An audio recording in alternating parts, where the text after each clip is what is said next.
Man, సాలిపురుగు మనిషి, గబ్బిలం మనిషి వీళ్ళండి ఆదర్శాలు.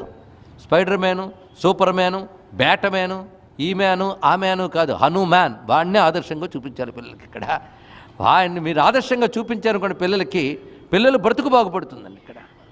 ఎందుకంటే ఇంద్రియ నిగ్రహం అంటే ఏంటో హనుమంతుడి దగ్గర నేర్చుకుంటే ఇప్పుడు మనం పిల్లల చాపల్యం ప్రమాదాలు లేకుండా క్షేమంగా ఉంటారా లేదా. అందుకే ఎడ్యుకేషన్ అంటే ఏమిటయ్యా అంటే sound mind in sound body, knowledge with character అని చెప్పినవాడు స్వామి వివేకానంద. అలాంటి ఎడ్యుకేషన్ ఇవ్వాలని 1896లో ఆయన చెప్పాడు. పాశ్చాత్యులు ఆక్రమించకముందు భారతదేశంలో అలాంటి విద్యలు ఉండేవి. పాశ్చాత్యుల ఆక్రమణతో మనకు జ్ఞానం ఉందనే మనం మర్చిపోయాం. మన సంస్కృతి గొప్పతనం తెలుసుకున్న వాళ్ళు ఎంతమంది ఉన్నారు, ఇది ఆలోచించాలి. ఎంత గట్టి చైతన్యం అని ఇద్దామని ప్రయత్నిస్తున్నా పొందుతున్న వాళ్ళు ఎంతమంది ఉన్నారండి. హనుమంతుని పరిశీలించండి. ఇంద్రియ నిగ్రహం ఒకవైపు, తర్వాత సమస్య వచ్చినప్పుడు తెలివిగా ప్రవర్తించడం, ఎక్కడ దైన్యం అనేది ఉండదు హనుమంతుడి దగ్గర.